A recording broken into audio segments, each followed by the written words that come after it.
Hello, I'm Dean Schneider with Bell Roll Genetics. I live over here in Adair, Oklahoma, up in the northeast corner. A little bit about my background. I grew up in eastern Iowa on raising corn, soybeans, hogs, and cattle from prime farming country.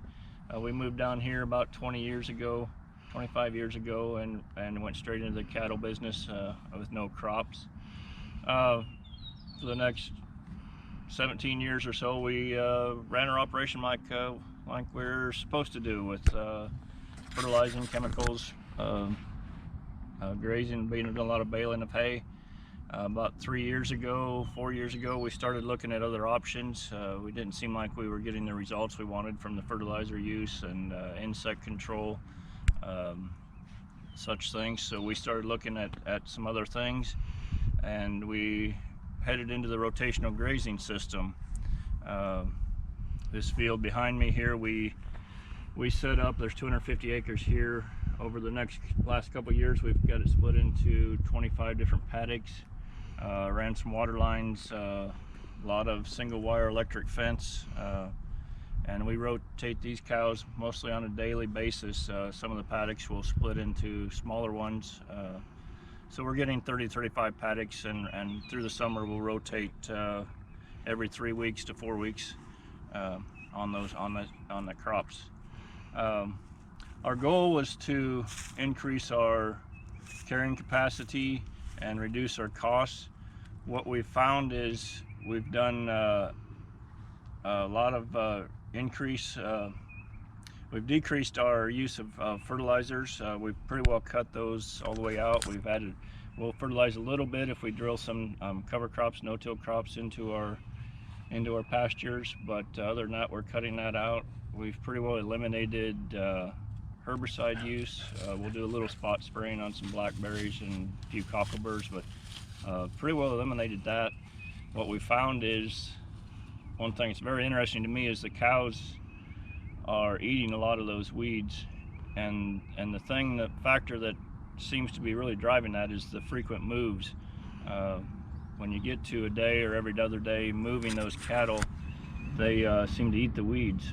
When they're in there continuous, or even moving once a week, or every week, they don't seem to eat them. But when you're moving them faster, they seem to go right to the weeds and eat them. It's not that they're hungry. There's plenty of grass out there, but they're picking and choosing and stripping the leaves off of different weeds. The other factor with the weed thing that really drove us to quit spraying was the fact that a lot of those weeds are bringing up nutrients from deeper in the soil profile and opening up water infiltration routes to get that stuff down in the soil, water and nutrients down deeper. So that's kind of where we're at and our history of why we got into it. No, you mentioned a little bit about water infiltration. You guys have had quite a bit of rain up here this year, haven't you? Oh, it seems like we get 2 inches a week here, so yeah, it's never seen anything like it. But I've always said I wouldn't cuss rain, but I'm getting awful close. But it's a lot better than being dry. Have you seen that change in infiltration when you look at your land and then look at your neighbors? Have you seen any differences at all as far as the effect of that infiltration rate increase? You know, you can see some increase, and some of it's probably due to better soil structure. We're getting more infiltration that way, and the other factor is we're leaving so much cover on the soil that it's slowing down the runoff so it can run in. And I think those two factors have been huge in that regard.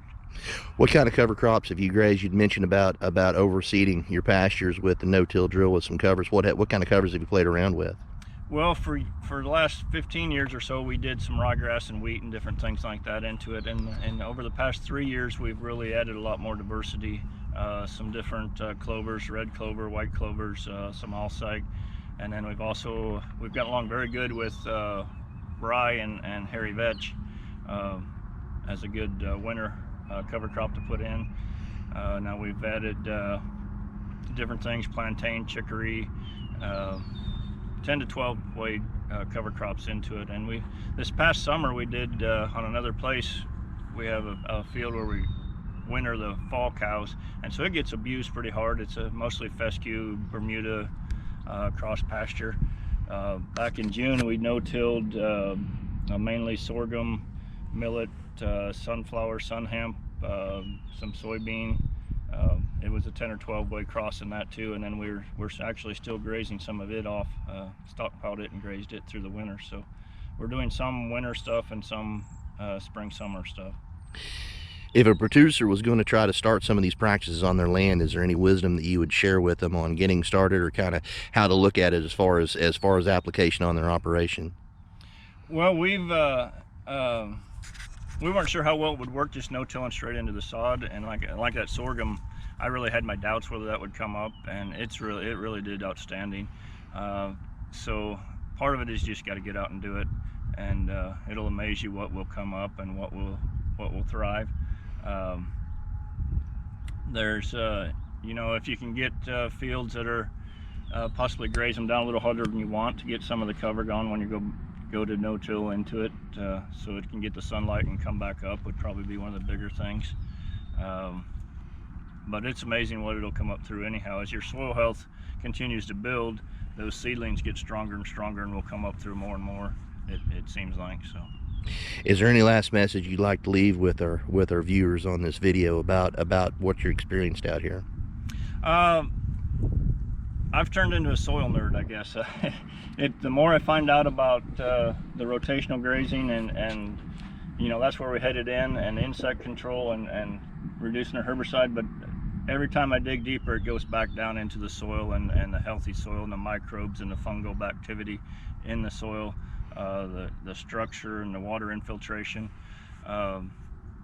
It's amazing what the system is there that's down there that can be put to work if we just let it and work with it instead of fighting against it all the time. So yeah, that would be the thing. Just it's an amazing system, and we need to utilize it more.